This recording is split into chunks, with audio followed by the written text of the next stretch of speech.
I'm going to try my best to explain what an AI is in the most simplest of terms. It's a program that has been fed mountains of text, entire libraries worth of information. And that AI notices patterns within that information.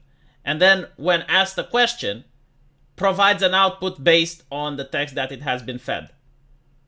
Now, due to the fact that it notices patterns, and due to the fact that we happen to live in a very politically correct environment, oftentimes the AI will say problematic stuff. Dangerous, as the media likes to call it. And this is where you have AI ethicists. So what is an AI ethicist? Is it a person that knows how to code and tries to teach the AI what to say correctly through code? No. It is a meme job. Someone that's paid a lot of money in order to concern troll about the answers that an AI gives. And this is why censorship is now a very lucrative business in the United States. Because you have a lot of AIs. For example, Google had Lambda for 4 years. ChatGPT 4 has already been finished for several months. But they cannot be deployed because they are not safe. In other words, they probably say racist shit. So they need to be censored. They need to be lobotomized. The problem with lobotomizing an AI is that it's very difficult to accomplish. Usually when you mess with some area of its information, you mess with other areas. So this is why ChatGPT 3, for example, is a lot worse now than it was on release. For those of you who have been using the program from the beginning up until now, you will notice that it doesn't perform as well. It doesn't respond to your queries the same way it used to. You can also notice this with Google search engine, which is also a form of AI. Google search engine was a lot better in 2016. When I was searching stuff on Google, it was as if it's plugged into my brain and knew exactly what I was looking for. Now, I have to search really hard in order to actually get to what I want. And this is due to the fact that all of these AIs are being tinkered with. They're being made safe. So, a lot of people will say, well, that's no problem. Eventually, we will have our own AIs running locally. And once the program is on your computer, on your machine, you'll have full access to it and you will have an unrestrained version of the AI while the public has access to a toy. And of course, this is why OpenAI is now working hand in hand with disinformation researchers to limit the civilian use of AI systems. And some of the proposals that they are suggesting are absolutely horrifying. Like, for example, they want the government to impose access control on AI hardware. In other words, if you want to have an AI run locally now, it is very expensive to do so. Even if you have a GTX 490 Ti, that's not enough. You need to buy a specific type of graphics card, which is very expensive. You would have to buy at least several A100 graphics cards, and you would probably need to have a power station connected to your house. So this is why most people at this moment cannot run AIs locally. But that's okay, because here you have OpenAI suggesting that the government should regulate the sale of these hardwares. So I guess in the future you will have to remove the serial number from your A100. You'll probably have politicians saying, why do civilians need the A100s to begin with? What do you want to do with it? You don't need it. Just use the public access AI model, which, as I mentioned before, is pretty much like a toy compared to what the actual AI can do. It considers terms as radioactive data. So radioactive data is anything that is problematic, right? Anything that they consider people shouldn't be talking about it. So this is different than misinformation or disinformation, because they have that written as well, right? They have things like misleading AI content. No, radioactive data is something that, for example, the government could consider they don't want people to talk about it. So then they will call up the company running the AI, like OpenAI, and they will say, okay, shut down the conversation based on this topic. And all of a sudden, that is considered radioactive data. And when you query the AI for it, it will either give you the correct response, like the authoritative response, or it will just refuse to engage. And we see this now with ChatGPT. Like, if you go there and you ask it about certain topics, it will just flat out either lie to you or refuse to engage you on the conversation. And finally, they also require people to have an online ID, proof of personhood.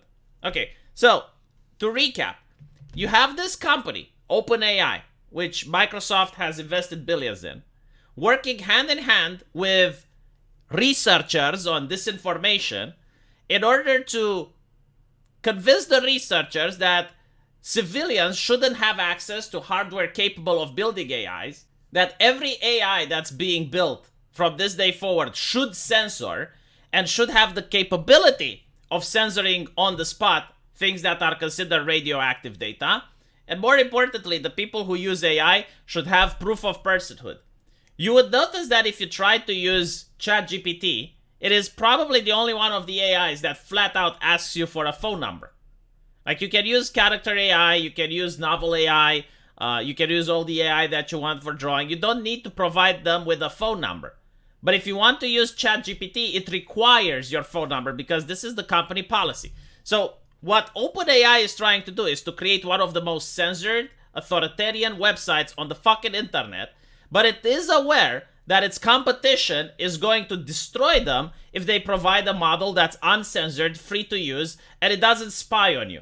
So in order to prevent the competition from obtaining that, they are going to try to pressure these disinformation researchers. Now, the disinformation researchers, they do have a lot of power, despite the fact that, well, they're researchers. Usually when a lawmaker wants to make a decision, he looks on the research, he looks on the science. And not to mention, these researchers also oftentimes have access to an army of activists because they teach at universities, they work hand in hand with other people from the field. And we saw what happened to Twitter. When Twitter decided that it wants to allow more free speech, and Twitter is still a censored platform, like nothing much has changed when it comes to the TOS, but we noticed how the activists went hard against that platform, got most of advertisers to pull out. We still don't know the damage that they did to Twitter. We're going to have to wait for the financial year so that we can see how much Twitter was affected by this. But this is the message. If you're a company that's trying to compete with OpenAI, you have to behave in the same way that OpenAI behaves with its programs. You have to censor. You have to ask people for proof of personhood. You have to do all of these things because otherwise you're going to be out of a business. And of course, the hope is to convince the government to restrict control to AI hardware. In other words, the government is told, hey, we can both benefit from this, right? So when you need something, like you have some radioactive data that you don't want people to talk about, you come to us and we're going to fix it for you. Because most people will use our AIs. They're not going to use search engines in the future. So we're going to fix it for you. But in exchange, maybe you can give us some tax cuts. Maybe if one of our competitors becomes a little bit too problematic, you can crack down on it. Like a very beautiful collaboration between private companies and governments. And finally, here is a statement that I don't understand how you cannot consider anything besides inflammatory. However, it is the mindset of OpenAI. With Azure OpenAI service now generally available, you'll access advanced AI models that are backed by enterprise-grade capabilities and AI-optimized infrastructure of Azure. Create cutting-edge apps for almost any use case and run them confidently on Azure. A platform with built-in guardrails. Okay, so built-in guardrails to help ensure that you're using the AI responsibly. They view you as a child. They view you as an imbecile, as a person that has mental deficiency and requires guardianship. It just so happens that OpenAI happens to be mature enough, clever enough, humane enough to be in the position of making sure that you're going to behave in a responsible manner when using AI, and also make sure that you're never going to have access to an unrestricted AI. Will this work for them?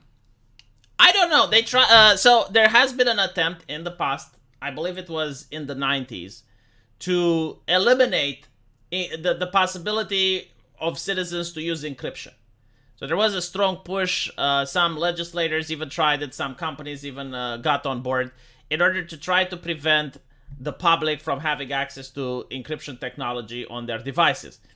That didn't work.